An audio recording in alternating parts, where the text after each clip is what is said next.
Something spoiled. Spoiled Mary. Today we're taking a quick look at Proud Mary. It was released last weekend, directed by Babak Najafi, whose previous credits include some independent films, episodes of Banshee, and most notably 2016's Olympus Has Fallen sequel, London Has Followed, which was not terrible. The screenplay was written by John Stewart Newman, Christian Swiegel, and Steve Anton. Now, Proud Mary stars the incredible, dynamic, and always interesting to watch Cookie Lyons, Taraji P. Henson, in the titular role. Mary is a hit woman for a New York crime family led by Danny Glover.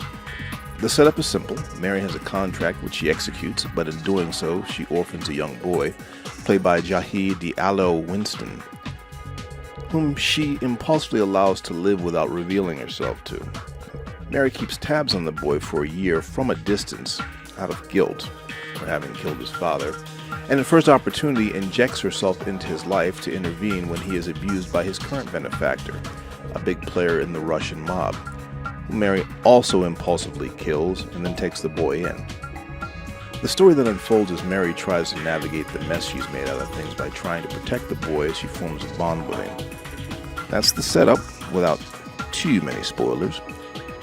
But the reason to watch a review is you want to know if the film is worth seeing. Is it?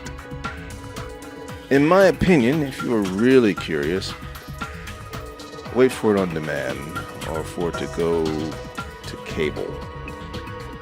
But I caution you against seeing it in the theater. Proud Mary has a few good things going for it, but they just don't come together. The cast is strong in that the actors that were cast are all good actors. Danny Glover is very good as Benny, and he does a very good job of elevating the material. It seems that the writers made an attempt to write some depth into his character, but not a lot makes it to the screen, save what Glover brings to the character. Billy Brown plays Tom, Benny's son, and Mary's former love.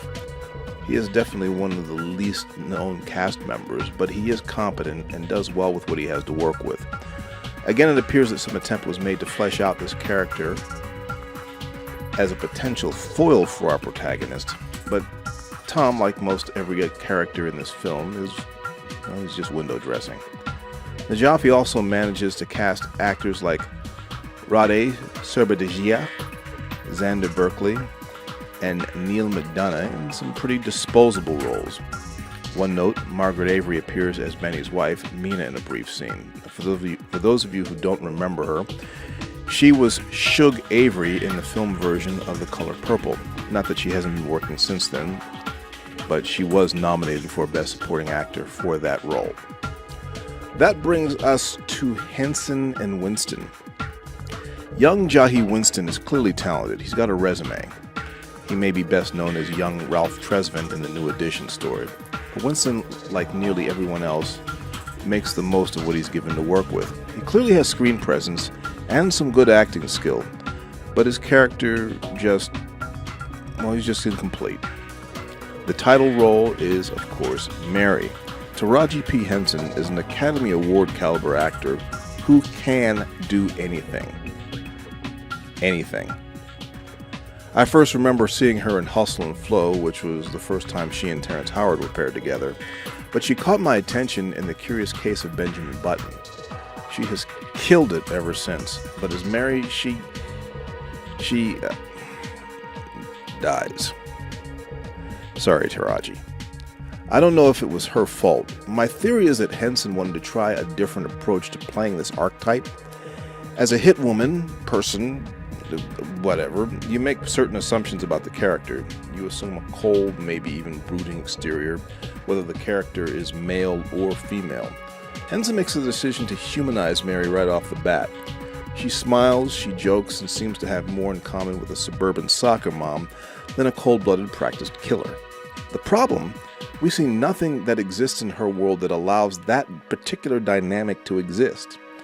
In fact, her world is very cliche. Proud Mary opens like it's going to be a callback to the blaxploitation films of the 70s with its splashy opening titles over Papa Was a Rolling Stone. The opening scene looks like it's going to be a smart, slick thriller. Then it teases potential drama and finally over-the-top, incredulous action. The problem is that it does none of these particular things all that well to succeed at any one of them.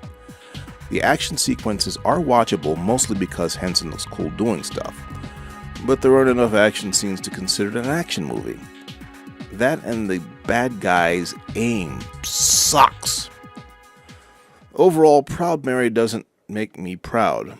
I'm giving this one a 2.5. Those are my thoughts. Be really eager to know what yours are. Please leave your comments below if you would. And if you'd like to see more here at Something Spoiled, click the subscribe button and you too can get spoiled. We will catch you next time, folks.